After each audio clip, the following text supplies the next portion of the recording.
Hey everyone! Today I have some exercises to help calm down the lower back. And I've got a buddy here with me. This is my dog, Jack. I have a couple of exercises for us today that are helpful to calm down the lower back. This is great if you have some muscle spasms in your back, sciatica, low back stiffness, arthritis, any of that. All of the exercises that we're going to do are laying down on your back. You can do them laying in your bed, you can do them on your floor, whatever makes the most sense for you, or wherever you're the most comfortable. So we're going to start off by getting down on our back with our knees bent. I usually recommend that when you're laying on your back, if you have back pain, to keep your knees bent. When you bend your knees like this and have your feet flat, it tilts your pelvis backwards and takes a little bit of pressure off of the lumbar spine. So generally, for most people, it's more comfortable to be here than it is to be here. But you can find what works for you. So the first exercise is called the posterior pelvic tilt. Now, if you've been in physical therapy for back pain before, chances are this is one of the first exercises you've done. It's really subtle, but it's the foundation of everything that we do. So basically, what I want you to do in this position is to rest your hands at your sides and bring your awareness to your lower back and your pelvis. This exercise is called a pelvic tilt because you're tilting your pelvis backwards by engaging your abdominal muscles and flattening the lower back into the surface that you're laying on.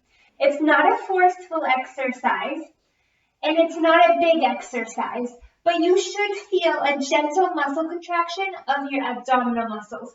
Now, if you want to feel that, you can bring your hands to your hips, bring your fingertips about 1 inch into your abdomen, and then by gently contracting your pelvic floor muscles, flatten your back or press your lower back into the surface you're laying on. So kind of like flattening the small of your back. You'll hold that for a few seconds and then return to a neutral position. And you can continue to rock in and out of this position at your own pace. If you want to include some breathing with this exercise, it makes the most sense to inhale in a neutral position, and then as you exhale, feel the abdominal muscles contract, and then inhale to return to neutral.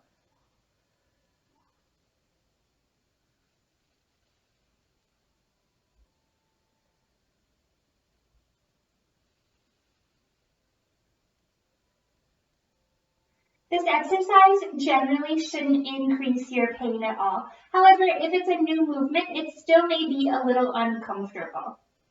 The next exercise that we're going to do, the next two exercises that we're going to do, use a Swiss ball or an exercise ball. However, if you don't have an exercise ball at home, you can improvise by not using a ball, or you can use the edge of a couch if you'd like to, or stack up a bunch of pillows underneath your legs.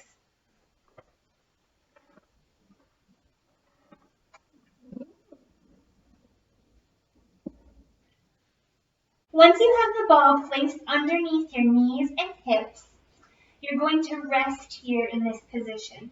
Now, most people find this to be a really comfortable position. You can lay here for a few minutes, you can watch a TV show, you can check your email. It's just a really nice way to offload the lumbar spine and take a little bit of strain off of it.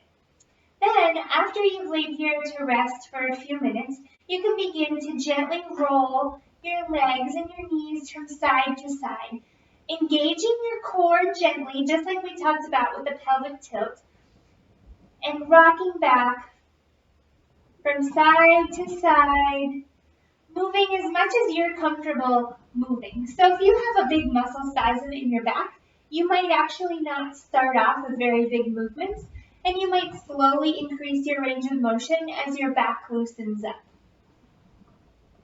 This does require a little bit of core stability once you get really far over to the side. So just do what you're comfortable doing and what your body's telling you is okay. parameters for this exercise are really what you want it to be. I usually recommend to sway back and forth maybe 10 times in a row. Take a little bit of a break and then repeat for 2 more sets of 10.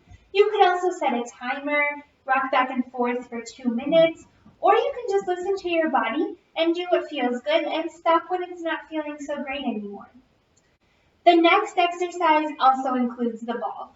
So you're going to actually use the heels of your feet to push the ball outward so that the ball is underneath your calves.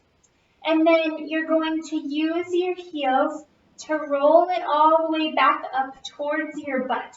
The goal of this exercise here is to bring your knees towards your chest. Now, depending on how your back feels, you may again start with a smaller range of motion and just do what feels good. And as it loosens up, you might roll through the whole range of motion. If it feels good to stay in this position for a few seconds or a few minutes, you may do that. And then roll back out. Just like the last exercise, I would recommend either doing 3 sets of 10, set a timer for 2 minutes, or just roll back and forth while it feels good for your body. The next exercise we can do with or without the ball. I like to use the ball because it starts with a nice resting position. You're going to straighten one leg and just let it rest on the ball. Point your toes towards your nose, and then point your toes away from your nose. Now, if you feel a nice stretch in your hamstring and your calf, you might feel a little tension all the way from the big toe all the way up into your buttock or lower back. This is your sciatic nerve. Now, if you're doing this and you're resting on the ball and you don't feel anything at all, you can tell the ball to take a hike.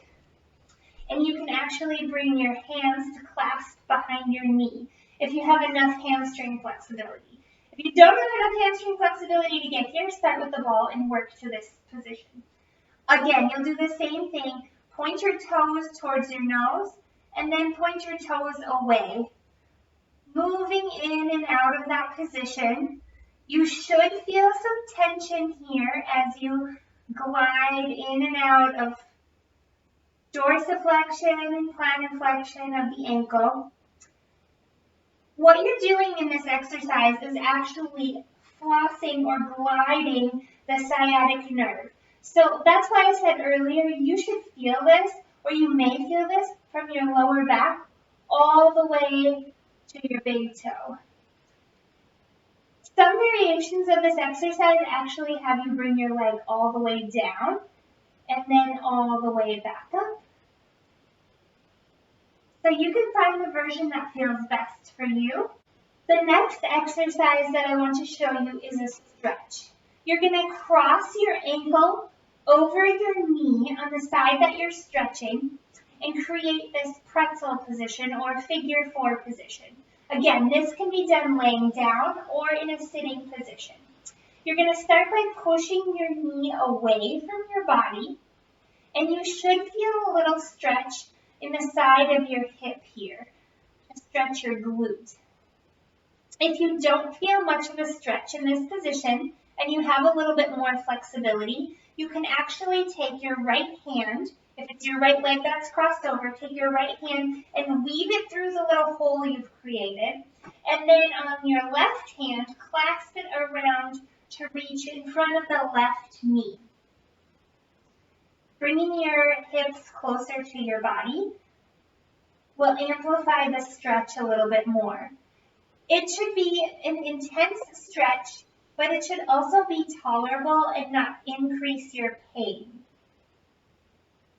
Hold that stretch for about 30 seconds and then release and do the same stretch on the opposite side. The next stretch is set up similar. So again, you're going to cross your ankle over your knee, but this time you're going to pull your knee across your body like this. This time you should feel the stretch a little bit farther back into the buttock.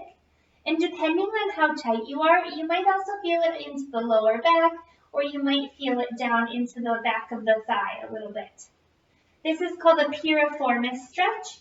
If you've had sciatica, you probably have heard of the piriformis. It's a muscle that runs close to the sciatic nerve. And in a small population of people, the sciatic nerve actually pierces through the piriformis muscle. So if this muscle becomes tight, it can easily irritate the sciatic nerve and vice versa. After 30 seconds, release yourself from this stretch and repeat on the opposite side. One variation of that stretch that I actually really like is to switch sides and use the opposite ankle to pull the knee away from the body. Now you might feel it a little bit here, and then you also get a little stretch up above your hip in a muscle called your quadratus lumborum, or your QL. You can open your arms out here like a T. Take some big deep breaths.